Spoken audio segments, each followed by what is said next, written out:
February 10th, 1950. Chicago, 7:14 in the morning. The air bites at 31 degrees Fahrenheit, and a thin skin of snow lies undisturbed across the cobblestones of Lake Shore Drive. Somewhere out on Lake Michigan, a freighter groans to the gray, pre-dawn waters, its foghorn carrying across the still city like a lament. The sky above is a color of old pewter, heavy, low, indifferent, and the bare elm trees along the lakefront stand without leaves, without ceremony, without witness. Then the machines arrive. They come in procession of iron and diesel. Wrecking cranes with steel cables as thick as a man's forearm. Dump trucks still trailing exhaust in the morning cold. Men in mud-caked boots who move with the business-like efficiency of gravediggers. They gather at 1350 North Lakeshore Drive, in the neighborhood that would one day call itself the Gold Coast of Chicago, and they prepare to murder something extraordinary. Standing before them, as it has stood for 68 years, is the Palmer Castle. Even now, even in its final hours, it is staggering. A massive, brooding fortress of Connecticut brownstone, its turrets and towers rising against the pewter sky like the battlements of some transplanted medieval kingdom. 3 stories of rough-cut stone, hand-carved Ohio sandstone trim along every arch and lintel. A grand square tower reaching 70 feet into the winter air. The porte-cochere on the northeast corner, through which the carriages of presidents, royalty, and railroad barons once clattered, now stand silent, its iron lanterns long extinguished.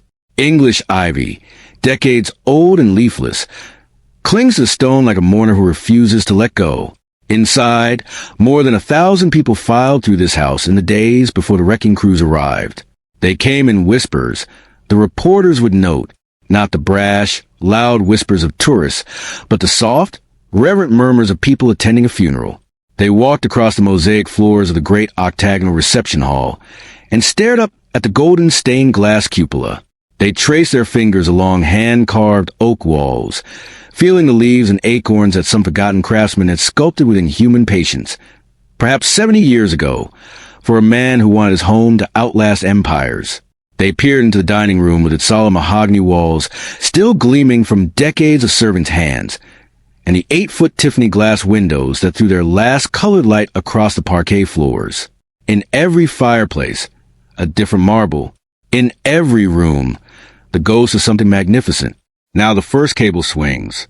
It strikes the servants' quarters, a 40-room stone building at the rear of the castle, and the sound that results is not a crash, exactly. It is more like a groan, as if the building is not merely breaking, but protesting. Stone falls. Mortar dust rises like breath. And on that gray February morning, something that had once been the social crown of America's greatest city begins, irrevocably, to disappear. But before we watch it fall, we must understand what it was. And to understand what it was, we must go back. Not to the lake, not to the castle, not even Chicago. We must go back to a hollow in the hills of upstate New York and a boy who was raised, above all things, to be simple. The place was called Potter's Hollow, and it was exactly what the name suggested, a quiet, sunken fold of land in Albany County, New York, where the Palmer family had farmed for generations. Quakers by faith and by temperament, they built their lives on the bedrock principles of plain speech, plain dress, and honest labor. Ostentation was not merely unfashionable in this household. It was, in the strictest theological sense, sinful.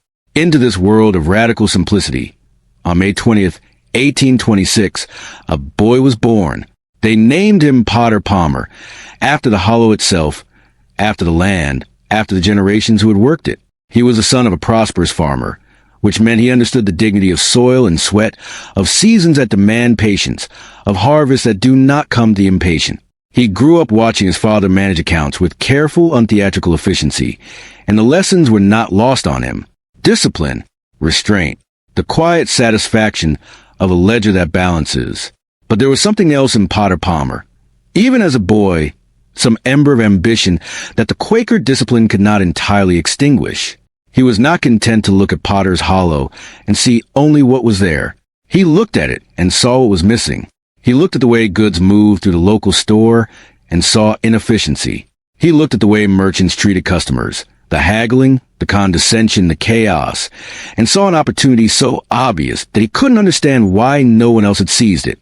After leaving school in 1844, At the age of 18, he took a position as a clerk at a dry goods store. He was fast, he was meticulous, and he watched everything. By 1847, at 21 years old, he opened his own store. First in Oneida, then in Lockport, New York, both small towns that tested his ideas without punishing his mistakes too harshly. He learned that customers were not merely transactions. They were human beings with preferences, loyalties, and pride. Treat them poorly, and they walked away forever. Treat them with dignity, and they came back, again and again, bringing their neighbors with them. By 1852, he was 26, restless, and he had heard about a city in the West that was eating the world alive. Chicago. The word had a hunger to it. It was a city built on ambition, so naked it was almost obscene, a place where a young man with ideas and nerve could become something unimaginable. Potter Palmer loaded everything he owned into a trunk, accepted a loan of $3,000 in gold from his father, boarded a train, and headed west. He arrived in a city of 35,000 people that would, within his lifetime, grow to more than 1 million. He opened Potter Palmer and Company on Lake Street in 1852 in the commercial heart of Chicago, and from the first day, he did something that verged on revolutionary. He put fixed prices on everything. In an era when every transaction was a battle of haggling, when the price you paid depended entirely on how hard you were willing to argue, Potter Palmer simply printed the price on the tag and stood behind it. No negotiation, no theater, no humiliation. You want it? That's what it costs. Then he went further. He offered a money-back guarantee. For any reason, no questions asked, at a time when returning goods was considered almost immoral. He offered free home delivery of every purchase. He created the first bargain days. The events we now call sales, where selected merchandise moved at reduced prices for a limited time, drawing crowds from across the city. He opened his store specifically to women shoppers, alone and unescorted. In a city where most retail spaces were implicitly male territory, where a woman alone was either suspect or uncomfortable. Not at Potter Palmer's. His store was designed to be a place of pleasure for women, and in that stroke of insight, he didn't merely gain female customers. He redefined what shopping meant. He imported merchandise directly from Europe and the Orient. He trained his clerks, drilled them, really, to remember customers' names, to know their preferences, to never pressure, never condescend, never rush. The customer is always right was not yet a slogan anywhere in America. Potter Palmer made it a philosophy, a business model, a religion. By 1860, his store was generating revenues that made other Chicago merchants weep with envy. He was wealthy in a way that was, for the son of a Quaker farmer, almost difficult to reconcile with his upbringing. He bought property. He invested. He expanded. And then in 1865, something happened that could have ended the story entirely. His body betrayed him. The doctor's diagnosis was grim. His health was failing under the strain of constant work, and the prescription was unequivocal. Get out of the business, rest, or die young. Potter Palmer was 39 years old, at the absolute peak of his commercial power, and his own lungs were telling him to stop. In a decision that required a peculiar kind of courage, he did exactly what the doctor ordered. He brought in 2 younger men to take over the operations, a brilliant, cold-eyed merchant named Marshall Field, and his partner Levi Leiter. Palmer remained their landlord, drawing rent from the properties even as they transformed the store into what would eventually become one of the most famous retail establishments in American history, Marshall Field and Company. He sailed for Europe to recuperate. For 3 years, Potter Palmer walked to the galleries of Paris and the gardens of Italy, and something shifted inside him. The Quaker instinct for simplicity did not die, but was now in conversation for the first time with beauty. He saw what civilization could build when money and vision and time aligned. He saw cathedrals, chateaus, the great hotels, particulars of the Faubourg Saint-Germain, and he filed every image away in the back of his mind like a merchant cataloging inventory. He returned to Chicago in 1868, and he came back with a plan. State Street, when Potter Palmer turned his attention to it in 1868, was a narrow, unremarkable north-south lane, running parallel to the lake. It was not Chicago's commercial heart. That distinction belonged to Lake Street, the east-west road that ran along the stinking drainage canal. State Street was an afterthought, a back alley dressed in wooden storefronts, ignored by the city's establishment. Palmer began buying it. Quietly, methodically. Over nearly 3 years, he acquired property on State Street in the way a chess grandmaster acquires position, without advertising his intentions, without triggering alarm, without letting sellers realize they were all dealing with the same buyer. By the time his purchases were complete, he controlled more than a mile of State Street frontage.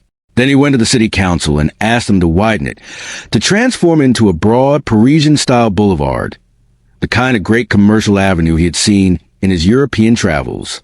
It was not a simple ask.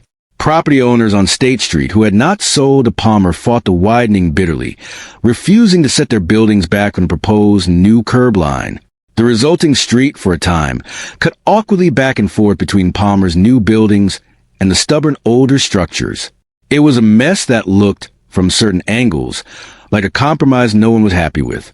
Then, on October 8, 1871, the Great Chicago Fire settled the argument.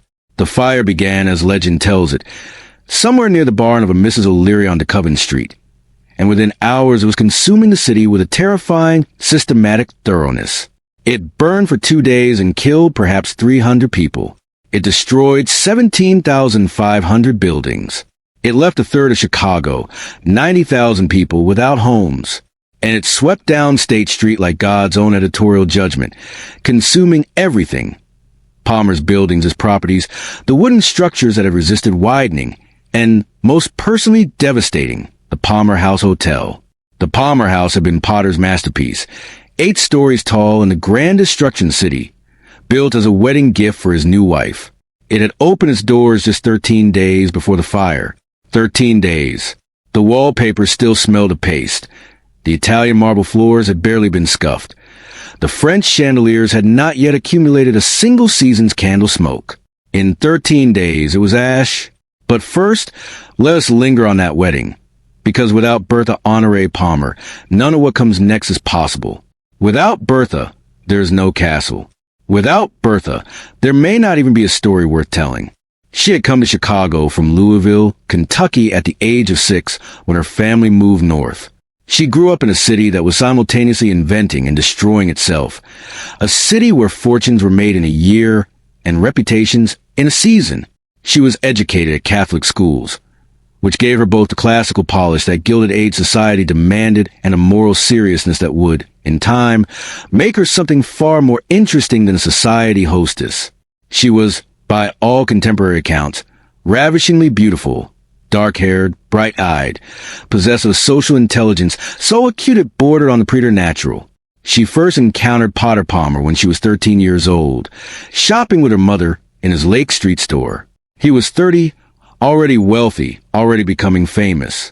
The meeting was brief, unremarkable, forgotten by both of them almost immediately. 7 years later, they met again. She was 20. He was 43. And this time, neither of them forgot. Potter Palmer, by 1869, was a confirmed bachelor who had poured every ounce of his emotional energy into commerce and real estate. He was not, by any conventional measure, a romantic figure. He was precise, methodical, sometimes socially stiff, a man who found it easier to think in terms of property values and personal expression. And yet he was utterly, helplessly, overwhelmingly captivated by Bertha Honoré. The engagement was announced, and Chicago society reacted with the breathless fascination of a city that understood, instinctively, that this was not a merely personal event. It was an event of civic significance. The 14 paragraphs the Chicago Tribune devoted to reporting it were not excessive by the standards of the time. They were, if anything, barely adequate. They married on July 29, 1870. She was 21. He was 44. He gave her, as a wedding gift, a hotel. Not a brooch. Not a necklace. A hotel. 8 stories, 225 rooms, Italian marble floors, French chandeliers, the tallest building in Chicago. He called it the Palmer House, and it was, at that moment, a monument to the entirely un-Quaker impulse to astound. The hotel opened on September 26, 1870, and it was magnificent. 13 days later, the fire took it all. In the immediate aftermath, standing in the smoking ruins of his hotel, his properties, and a significant portion of his personal fortune, Potter Palmer made a decision that defines him more completely than anything he built before or after. He did not retreat. He did not reassess or recalibrate or wait for certainty. He went to the banks, all of them, and borrowed the largest single amount of money ever lent to a private individual in American history up to that point. $1.7 million. At a time when the average working man in Chicago earned less than $500 a year, Potter Palmer staked his entire existence on the conviction that Chicago would rise again, and that when it did, State Street would be its spine. He was right on both counts. The widening of State Street, which the fire had accomplished in one catastrophic night, what 3 years of city politics could not, allowed Palmer to build the boulevard he had envisioned. He constructed a massive 6-story building at the corner of State and Washington and leased it to Marshall Field and Levi Leiter for their new store. The second Palmer House opened its doors on November 8, 1873, rebuilt in marble and iron, 6 stories high, and so magnificent that Potter Palmer took out advertisements literally challenging guests to try to set it on fire, promising that the fire would not spread beyond a room of origin. In an era before fire codes and regulatory oversight, it was an audacious claim. It was also remarkably true.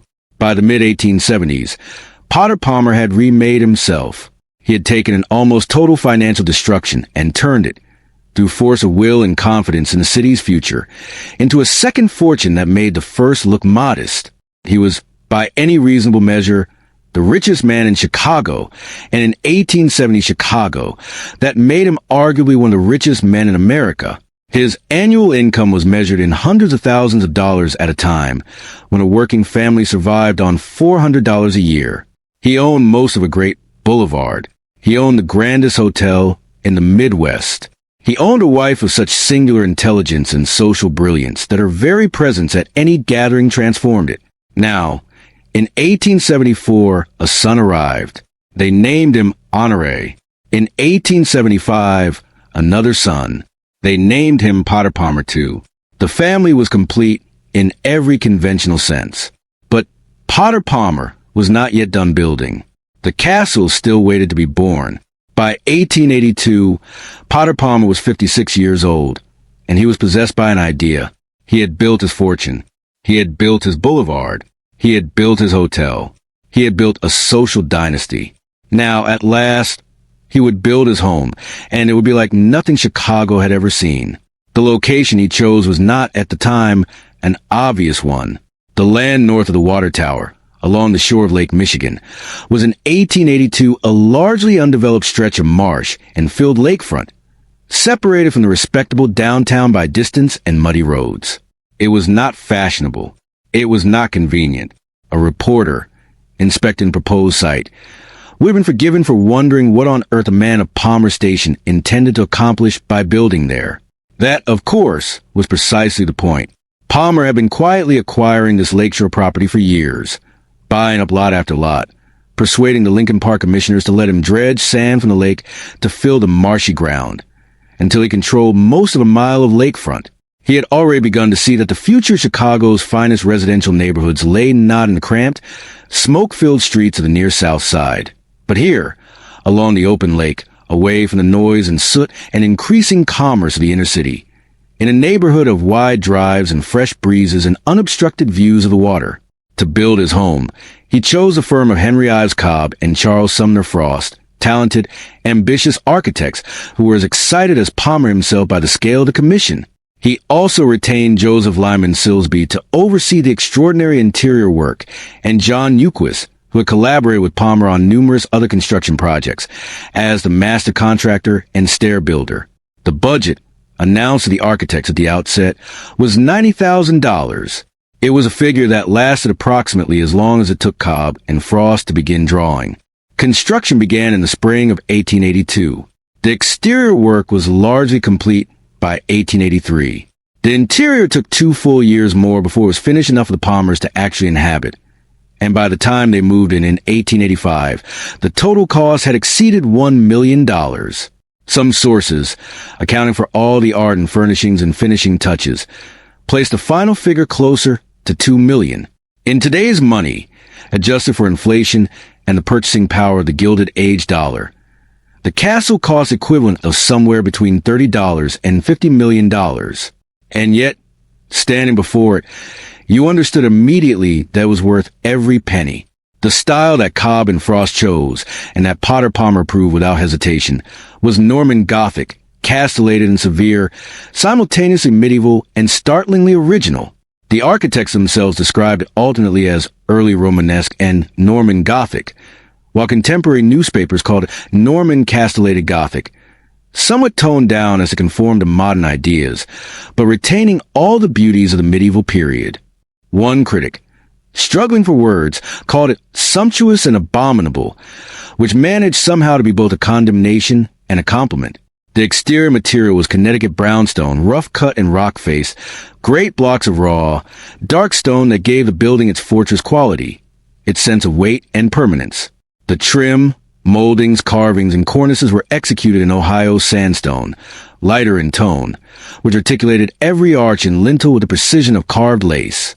The foundations and base courses used Canada gray limestone, laid in 6-inch courses that gave the building's lower story an almost geological solidity. The structure sat on a lot 160 feet wide and 300 feet deep, fronting Lake Shore Drive on the east and running back toward the west. The building itself had a frontage of 82 feet and a depth of 108 feet. On the northeast corner, the main square tower rose 70 feet from the ground, surmounted by a round turret that pushed the pinnacle even higher into the sky. Additional turrets and minarets rose from various points along the roofline, giving the building its characteristic silhouette against the lake, jagged, assertive, somehow simultaneously threatening and magnificent. On the northeast corner, the porte-cochere was a masterpiece of practical grandeur, a covered carriage entrance wide enough to admit even the most extravagant equipages, where horses could be held and coachmen could wait in shelter while their employers made the transition from carriage to castle. It was here that, on 1,000 evenings across 3 decades, the finest people in America would descend from their vehicles and enter another world. And there was one more detail about the exterior that, when it was first reported, made all of Chicago raise its eyebrows simultaneously. The castle had no outside door handles, no exterior locks, no knobs that could be turned from the street side of any door in the entire building. The only way to enter the Palmer Castle was to be admitted from within. A visitor, any visitor, had to ring a bell and wait to be let in by a servant. Even Potter Palmer himself, master of the house, the richest man in Chicago, lord of his own stone kingdom, had to ring for admittance to his own front door. It was, simultaneously, the most extravagant security system and the most pointed social statement ever made by a doorbell. The message was unambiguous. This house admits no one uninvited, not neighbors, not suitors, not creditors, not presidents, not kings. Here, the world operates on our terms, not theirs. Now come inside. When a guest passed through the porte-cochere and was admitted through the main entrance on the northeast corner of the house, they entered a vestibule, a transitional space, intimate in scale, and then they stepped into the great octagonal reception hall, and every sense they possessed was immediately overwhelmed. The hall rose 2 full stories to a golden stained-glass cupola that crowned the space like a secular heaven, flooding the room below with shifting amber-tinted light that moved as the sun moved, painting the walls at different hours in tones ranging from pale gold to deep amber to a warm evening orange. The walls themselves were paneled in quarter-sawed oak, an extraordinarily expensive wood for its time, cut to reveal the beautiful medullary rays of the grain. And across every panel, hand-carved by craftsmen whose names history has not preserved, were bas-relief representations of oak leaves and acorns, carved to a detail so minute that you could count the veins in individual leaves, could see the texture of individual acorns, could almost feel the roughness of the bark. The carving was not the work of a few weeks. It was the work of years. From this central rotunda, the hub around which the entire house revolved, all the principal rooms open on every floor. The main staircase descended into the hall with marble dados and furnishings of such richness that guests reportedly stopped speaking mid-sentence, simply to look at them. The 2 elevators, the first private passenger elevators ever installed in a Chicago residence, waited discreetly in the vestibule alcove, ready to carry the elderly, the infirm, or the merely indolent between floors without the indignity of stairs. The first floor was a world of formal staterooms, each one a lesson in the architectural philosophy of conspicuous cultivation. In the northeast corner sat the drawing room, 22 feet wide, 51 feet long, lit by a 7-foot bay window of such generous proportions that it felt like stepping into the light itself. At the west end, a statuary alcove received illumination not from windows but from a skylight above, casting the sculptures within in a cool, even museum-like light. The room was furnished in a style that suggested French taste filtered through American ambition. Not a slavish copy of Versailles, but an argument about what America at its finest could aspire to be. The library occupied the southeast corner, 20 feet wide and 42 feet long, lit by 2 full bays of windows that looked east toward the lake. Here, the hand-carved oak walls reached their peak of expression. Not merely beautiful, but intellectually serious, a room that announced that the owner was not merely rich, but genuinely cultured. On those oak walls, the artist Gabriel Ferrier had painted murals depicting figures from opera, dramatic, life-size images that transformed a reading room into a kind of perpetual theatrical scene, as if Mozart and Verdi had agreed to decorate a library. Bertha Palmer spent many of her most private hours in this room, and those who were occasionally admitted to it in her company reported that the space had the quality of a world unto itself, hushed, warm, smelling of old paper and cedar, and the faint ghost of Bertha's particular French perfume. Moving through the house, the morning room, 20 by 24 feet, a domestic space of the first hours of the day. The dining room, 22 by 32 feet, its walls paneled entirely in solid mahogany that had been oiled by servants' hands so diligently, for so many years, that it glowed with a warm, interior light of its own. The built-in buffets along the dining room's walls were backed in glistening crystal, their reflections multiplying the candlelight until the room seemed to flicker with 100 small fires. Above the wainscoting, carved cupids pranced across the frieze, carrying garlands of leaves and ropes of grapes. Back-chic figures in a room dedicated to the serious pleasure of eating. The windows were 8 feet tall, and their glazing was by Tiffany. Stained glass that cast jewel-colored light across the table when the afternoon sun hit it, painting the white tablecloths in reds and golds and deep cathedral blues. The dining room could seat 50 without effort. On the great evenings of the Palmer Castle social life, it seated more. The reception room in the northeast tower, 15 by 18 feet, was a small jewel-box space perfectly designed for intimate conversation or private reception. Its position in the tower giving it views in 3 directions, including a long diagonal sightline down Lakeshore Drive that allowed the hostess or her servants to observe approaching carriages well before they reached the door. But it was the ballroom and the gallery that adjoined it that represented the true apex of Bertha Palmer's vision for the castle. The ballroom was 75 feet long, stand at one end, and the far wall seems almost to recede into distance. The ceiling soared above painted murals. In the frieze, Gabriel Ferrier's imagery again, mythological figures in the warm, amber-painted style of the French academic tradition.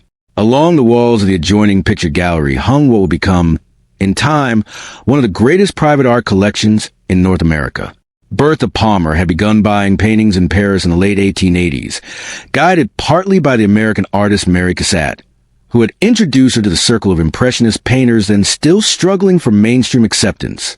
Bertha bought Monet before Monet was famous. She bought Renoir when Paris still argued about whether his work was truly art. She bought Degas, Pissarro, Corot, Sisley, and Cassatt herself, accumulating eventually 51 French paintings of such quality and prescience that the collection would one day anchor entire wings of the Art Institute of Chicago. Many guests accepted invitations to the Palmer Castle principally to see the paintings, to stand in that gallery, looking at canvases that practically vibrated with color and light, and to understand, perhaps for the first time, what Impressionism was actually trying to say. Money could buy marble, but it took a particular kind of genius to buy Monet in 1888. Everywhere in the castle, the floors were either parquet, intricate geometric patterns in contrasting woods, or mosaic, the small tiles cut and set by Italian craftsmen who had learned their trade in the workshops of Rome. Every room had a fireplace, and no 2 fireplaces were the same marble. The great fireplace in the entrance foyer was trimmed in deep wine-red marble, its opening wide enough, a contemporary journalist reported with barely suppressed awe, to roast a steer. In the rooms beyond, Fireplaces of black marble, white marble, green marble, and veined gray marble marked the passage from one world to the next. The Moorish room on the upper floor, a fantasy of Islamic tilework, carved plaster and geometric ornament, had rugs that were, according to contemporary accounts, literally impregnated with rare perfumes. You did not merely walk through the room. You breathed it. The scent of sandalwood and rose and some unidentifiable Eastern essence rose from the floors with every step, transforming the act of crossing a room into something approaching ceremony. The entire third floor, containing sleeping suites and private rooms, rose in a domestic scale that contrasted sharply with the formal grandeur below. Here were the private lives of the Palmer family. The nurseries where Honoré and young Potter spent their early years. The bedrooms where Potter Sr. read his newspapers and Bertha composed her correspondence. The quiet hours between the grand social performances. Here at night, with Lake Michigan visible through the eastern windows as a shifting darkness broken by the lights of distant ships, the castle became something more intimate than fortress or palace. It became, briefly, a home. The servants' quarters, a separate 40-room stone building at the rear of the property, housed a staff of considerable size. For maintaining the castle to Bertha Palmer's standards required an army of people working in near-invisible coordination. Housemaids, footmen, cooks, coachmen, gardeners, a personal lady's maid for Bertha, valets for Potter and the boys, laundresses, and the butler who presided over the whole enterprise with the authority, if not quite the title, of general. The conservatory, 60 feet by 40 feet, attached to the south side of the main building, was a garden under glass. Potted palms and tropical specimens, orchids in December, the scent of fresh earth and green growing things in the middle of a Chicago winter. It was accessible from the library, the dining room, and the morning room, its glass walls offering a year-round connection to living nature that the stone fortress would otherwise have lacked entirely. From the moment the Palmers moved into the castle in 1885, it became what Potter had surely intended and what Bertha had absolutely guaranteed, the epicenter of Chicago's social life. In the Gilded Age, social position was not merely a personal attribute, it was a civic function, a form of cultural governance. The people who sat at the right tables in the right houses shaped the cultural values, the political alliances, and the philanthropic priorities of entire cities. And in Chicago, in the last 15 years of the 19th century, the right house was the Palmer Castle. Bertha Palmer was Chicago's uncrowned queen, and she wore the role with a combination of absolute confidence and genuine intelligence that made her something more interesting than a mere hostess. She was a member of the Chicago Women's Club, that progressive organization that lobbied for fair treatment of women and children in hospitals, prisons, and poorhouses. She used the drawing room of the castle to organize female factory workers, to coordinate labor actions, to meet with activists and reformers who were remaking the social fabric of industrial Chicago. The same room where the Infanta Eulalia of Spain sipped champagne was also the room where Bertha Palmer worked toward a world in which the women who sewed the clothing that filled her closets were paid a living wage. She wore a diamond tiara to most formal events. She owned a rope of pearls said to be the finest in private hands in America. But the most remarkable thing about Bertha Palmer was not what she wore on her head. It was what she carried inside it. In 1891, she was named chairwoman of the board of lady managers for the World's Columbian Exposition, the Great Chicago World's Fair of 1893, celebrating the 400th anniversary of Columbus's arrival in the Americas. The exposition was the largest event in American history. To that point, 27.5 million people would ultimately attend, from around the world, over 6 months. Bertha's charge was to create a pavilion celebrating the accomplishments of women throughout history and across cultures. She commissioned the Woman's Building from Sophia Hayden, the first woman to graduate from MIT's architecture program, and she coordinated the participation of women from 47 countries in its exhibits. During the exposition, Bertha served, in effect, as the official hostess of Chicago for the world. Every visiting dignitary of consequence was entertained at the castle. President Grover Cleveland, the Duke and Duchess of Veragua, direct descendants of Columbus himself, the Infanta Eulalia of Spain, the Prince of Wales, later to become King Edward VII of England. They came through the porte-cochere. They were admitted through the doorless doors. They stood in the golden lighted reception hall, and they understood Perhaps for the first time in their experience of American homes, that something in this country could match anything Europe had produced. The parties at the castle during the Exposition summer of 1893 were, by all accounts, transcendent. The ballroom blazed with candlelight and electric light. The castle had been among the first private homes in Chicago to install electrical illumination, and the air smelled of fresh roses in the conservatory, of Parisian perfume, of champagne poured into glasses that had been brought over from Bohemian crystal factories specifically for this purpose. The gowns were worth of Paris. The music was played by orchestras brought in from New York. The food was prepared by a chef trained at Delmonico's. And at the center of it all, always, was Bertha Palmer, in her diamonds and her pearls, moving to the company with the ease and authority of a woman who had no rivals, no pretenders, and no uncertainty whatsoever about her own position in the world. They called her the Queen of Chicago. The name fit perfectly. And like all queens, she ruled over a king who understood that his own greatness was inseparable from hers. Potter Palmer, in these glory years, was a quieter presence in the social theater of the castle. He attended every major event, managed his vast real estate portfolio from his office downtown, continued to develop the Gold Coast neighborhood that the castle had, almost single-handedly, called into existence. As the Palmers built, their wealthy friends flocked to build houses nearby. The desolate marsh north of the water tower became, within a decade, one of the most coveted residential addresses in America. The lots that Palmer had acquired for a few cents per square foot were now selling to Chicago's mercantile aristocracy for sums that made him the wealthiest private landowner in the city. He was, in these years, a man of unquestioned power and genuine happiness. His sons were growing. Honoré into a patrician young man of quiet charm. Young Potter into an intellectual with serious interest in art and music. The castle was complete. The neighborhood was thriving. The hotel was famous. His wife was, by the universal acclamation of her city and her era, the greatest woman in America. What more could a Quaker boy from Potter's Hollow have possibly asked for? He should have asked for more time. The spring of 1902 came to Chicago slowly, the way springs often do in that latitude, hesitantly, with frequent retreats in the cold, with false promises of warmth that dissolve overnight back into gray and chill. May arrived and the lake was still cold, still steel blue and forbidding, the waves still carrying the weight of winter in them. Inside the Palmer Castle, on Lakeshore Drive, something was wrong. Potter Palmer had been declining for some time, quietly, in a way that strong and private men decline, without drama, without public acknowledgement, without any adjustment in his daily routine that would suggest to the outside world that anything had changed. He was 75 years old, and he had lived in an intensity of effort and ambition that would have broken men half his age. The empire building, the fire, the rebuilding, the decades of managing a property portfolio that encompassed much of one of the great cities of the world. He had driven himself for more than 50 years without ever once truly stopping. His health had been noticeably fragile through the winter.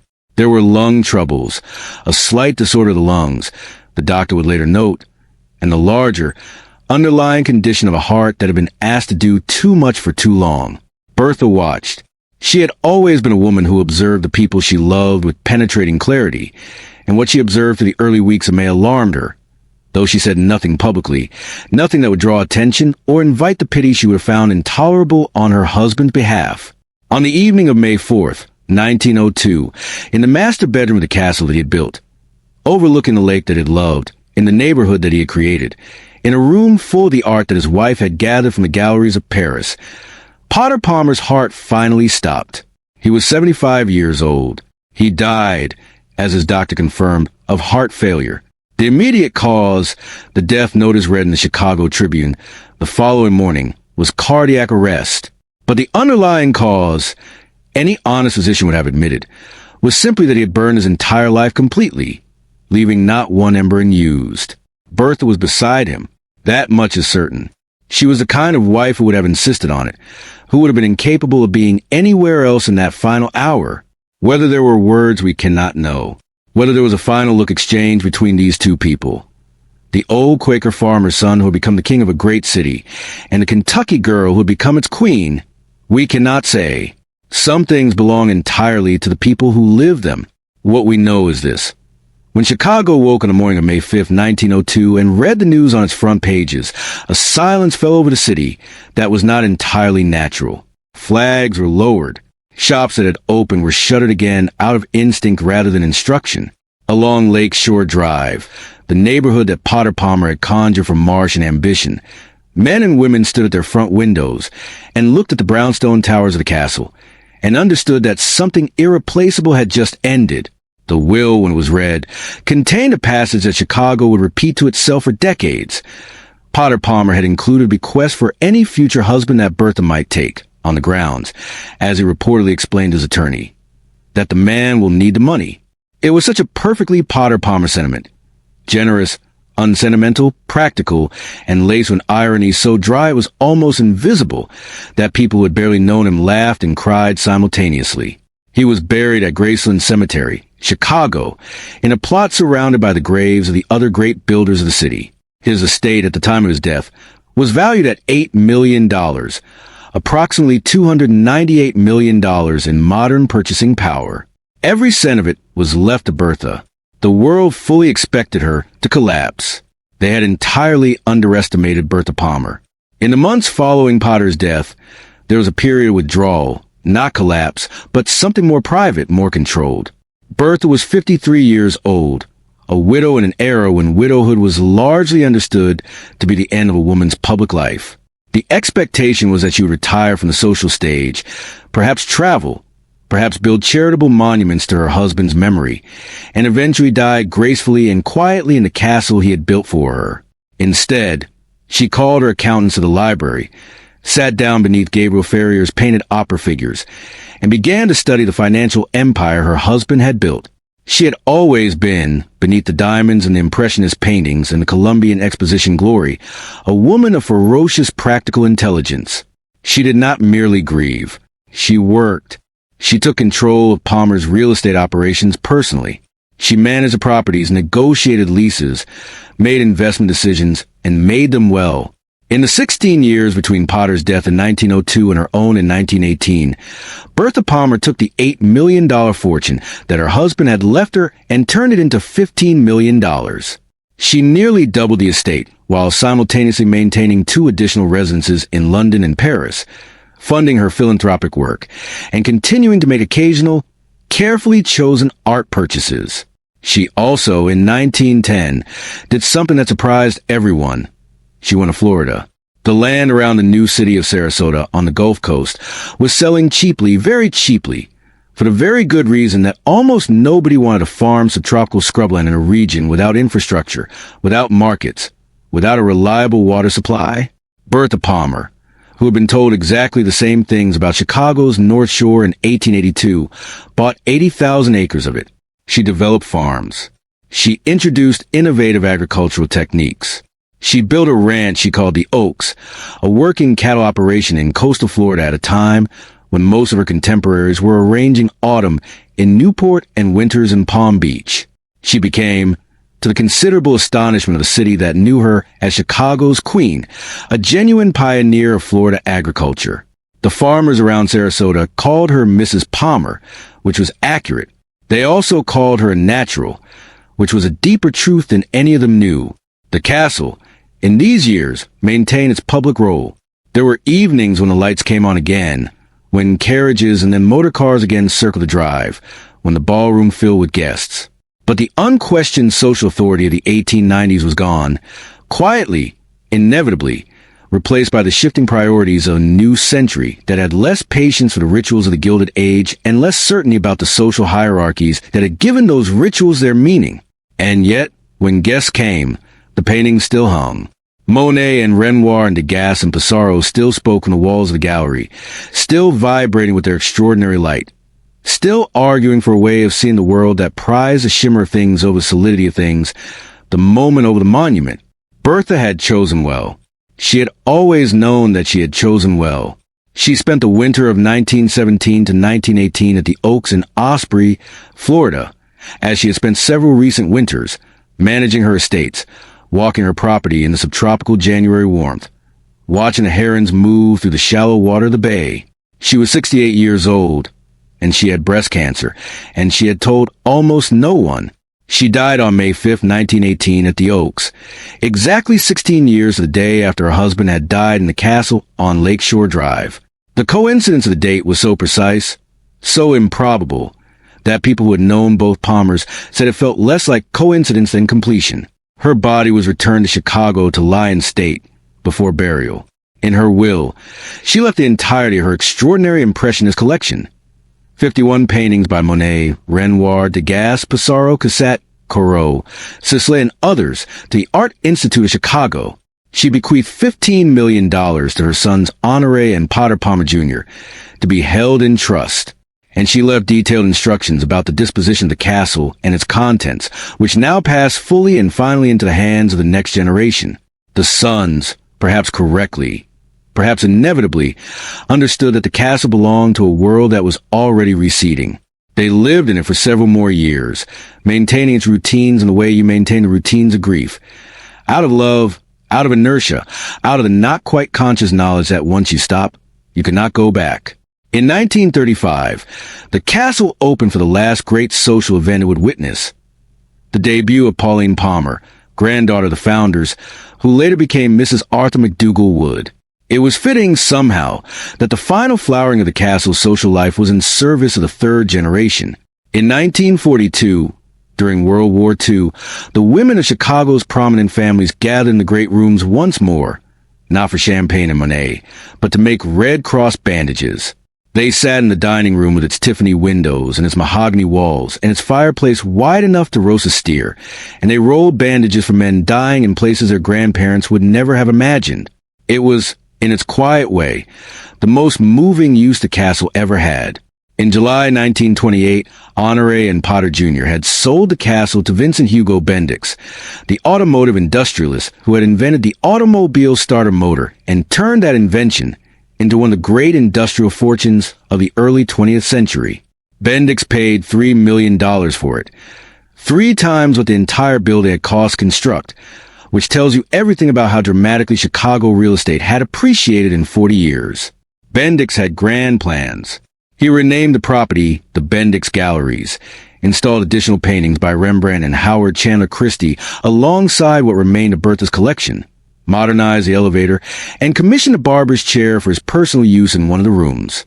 He also hired architects and commissioned drawings for an audacious plan: demolish the castle and replace it with a 50-story hotel at an estimated cost of $25 million. The Bendix Hotel, if built, would have been the largest privately funded construction project in Chicago's history. The Great Depression arrived in 1929 and killed the plan as definitively as a wrecking ball. By 1930, Bendix had reportedly turned down an offer of $6 million for property, a decision he would live to regret. By 1933, the Depression had reduced him to selling it back to Potter Palmer Jr. for $2 million, a loss of $1 million on a $3 million purchase, in a world where $1 million meant something quite specific and quite enormous. In 1934, the Palmer estate regained possession through foreclosure, when even the reduced price could not be sustained. The castle stood silent then, largely empty, maintained by caretakers, but inhabited by no one. It had become what great houses always become when the people who love them are gone, not a home, but a haunting. The rooms that held the sound of Bertha's laugh and the footsteps of presidents now held only dust and memory. The Tiffany windows still threw their colored light across the parquet floors, but there was no one to watch the colors move. By July 1949, the news was official. The Palmer Castle at 1350 North Lakeshore Drive would be demolished. A Chicago real estate syndicate had secured a 99-year lease on the property and hired the architectural firm of Lobel, Schlossman, and Bennett to design 2 22-story high-rise apartment buildings on the site, housing 740 families at monthly rents of approximately $40 per room. The mathematics were merciless. 1 family in a castle, 740 families in apartment towers. In the austere moral arithmetic of post-war America, a country that had just spent 4 years telling itself that collective sacrifice was the highest virtue, the choice seemed obvious. The people of Chicago, however, were not entirely convinced. Old Chicagoans who remembered riding past the castle in their parents' carriages, who had perhaps attended a reception there in their youth, or sneaked a glimpse of the famous brownstone towers from the lakeshore as children, organized a quiet opposition. They had, after all, successfully preserved the water tower when the city had tried to demolish that Gilded Age landmark. Perhaps they could save the castle too. They failed. The wrecking machinery was already contracted. The financing was already arranged. The future had already been planned, and the future had no place in it for a Norman Gothic castle built by a dead man's dream. In the first days of February 1950, the city opened the castle for public viewing, one final act of collective mourning, and more than 1,000 people walked through the silent rooms. They came in winter coats, their breath visible in the unheated air. They whispered. They touched the carved oak walls and the marble fireplace arounds. They stood in the golden light of the reception hall one last time and looked up at the stained glass cupola and understood, most of them, that they were watching the end of something that would not come again. A Chicago Tribune reporter named Rita Fitzpatrick walked to the castle on the day before demolition was set to begin, and she wrote that the experience was almost an embarrassing thing to watch, like to face a haughty and elegant matriarch dissolve into tears. The comment has the quality of the best journalism. It is simultaneously perfectly observed and perfectly wrong, because matriarchs' faces, even in dissolution, do not become embarrassing. They become heartbreaking. On February 10th, 1950, at approximately 7:14 in the morning, the first wrecking machines went to work on the servants' quarters at the rear of the property. The castle had stood for 68 years. It took less than 3 months to disappear entirely. Where it once stood, where Potter Palmer had built his Norman Gothic fortress against the wind of Lake Michigan, where Bertha had hung her Monets and entertained her kings, where a Quaker farm boy from Potter's Hollow had eventually arrived at the furthest distance possible from everything he had been raised to be, there now stood, and still stands today, a pair of modernist residential towers of glass and concrete, utterly ordinary, utterly interchangeable with hundreds of other such towers, in hundreds of other American cities. The address is still 1350 North Lake Shore Drive. The lake is still there. The Gold Coast neighborhood that the Palmer Castle called into existence is still one of the wealthiest residential addresses in America. But the castle is gone, completely, irrevocably, without a trace beyond photographs and floor plans and the testimony of those 1,000 people who walked its rooms in the winter cold of February 1950. There is at the site a Chicago Tribune marker distinction, noting what once stood there. It is a small sign. It does not come close. What does a story like this mean? There is the obvious lesson, the one that announces itself like a headline, that even the greatest fortunes fade, that even the most magnificent buildings fall, that even the most powerful families cannot hold back the tide of time and economics and the indifferent demands of the living who outnumber the dead. We know this. We have always known this. The Colosseum told us. The ruins of Rome told us. Even the careful Quakers of Potter's Hollow understood, in their way, that everything built by human hands returns eventually to the earth from which the materials were drawn. But the Palmer story, looked at closely, is not primarily a story about loss. It is, strange as this sounds given how it ends, primarily a story about creation, about what happens when a person of genuine vision looks at a marsh and sees a neighborhood, looks at a narrow lane and sees a boulevard, looks at a Renoir in a Parisian gallery and understands, before virtually anyone else in America understands, that this painting represents the future of how human beings will choose to see the world. Potter Palmer created modern retail. He invented the money-back guarantee, the concept of the sale, the principle that the customer deserves dignity in the act of shopping. Those innovations, which seem so obvious and so natural now that we cannot imagine a world without them, did not exist before him. He put them into the world, and the world kept them. He created the Gold Coast. The neighborhood that his castle called into existence is still, 140 years later, one of the great urban residential achievements in America. Hundreds of thousands of people live their lives in its shadow, walk its streets, benefit from its character, and none of them need to know Potter Palmer's name for his work to continue serving them. And Bertha Palmer, who gave the Art Institute of Chicago 51 Impressionist paintings, including masterpieces by Monet, Renoir, and Degas, made it possible for generations of Chicagoans to stand before the greatest art of the 19th century and feel what great art makes you feel. Those paintings still hang in the museum. They are still there, still teaching, still arguing their case of primacy of light over shadow, moment over monument, impression over finality. The castle is gone. The art endures. There's a lesson in that. If we are willing to read it carefully, what we build in stone can always be demolished. What we build in human perception and human experience is harder to destroy. Potter Palmer built a castle to protect his family from the world, to declare his power over his era, to encase his loves and his ambitions in the most permanent material he could find. And in 1 century, the castle was rubble.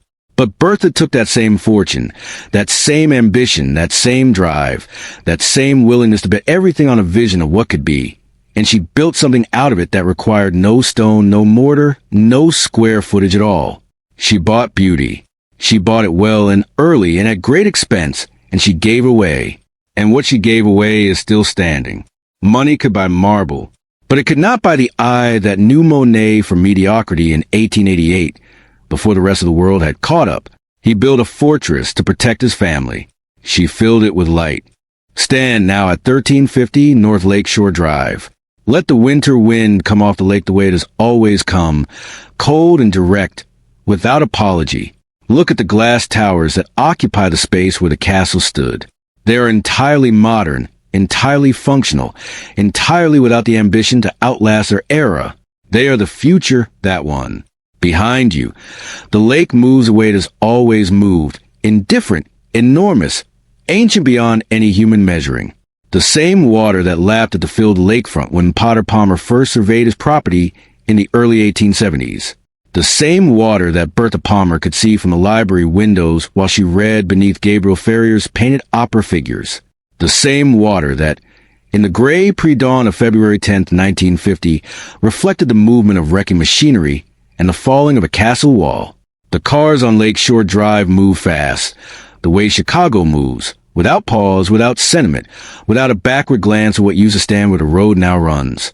The Gold Coast rises around you, beautiful and expensive and unconsciously indebted to the vision of a man who saw all of this as marshland and decided, on no evidence beyond his own conviction, that it would be magnificent. And somewhere in the Art Institute of Chicago, in a gallery dedicated to his wife's extraordinary eye, a Monet shimmers with the light of French afternoon, a light that has nothing to do with Chicago and everything to do with a woman who carried it here from Paris in the hold of an ocean liner, wrapped in cloth and packed in sawdust, and hung it on the wall of a castle that no longer exists. The castle is gone, but she, in her way, is still here. She is still here.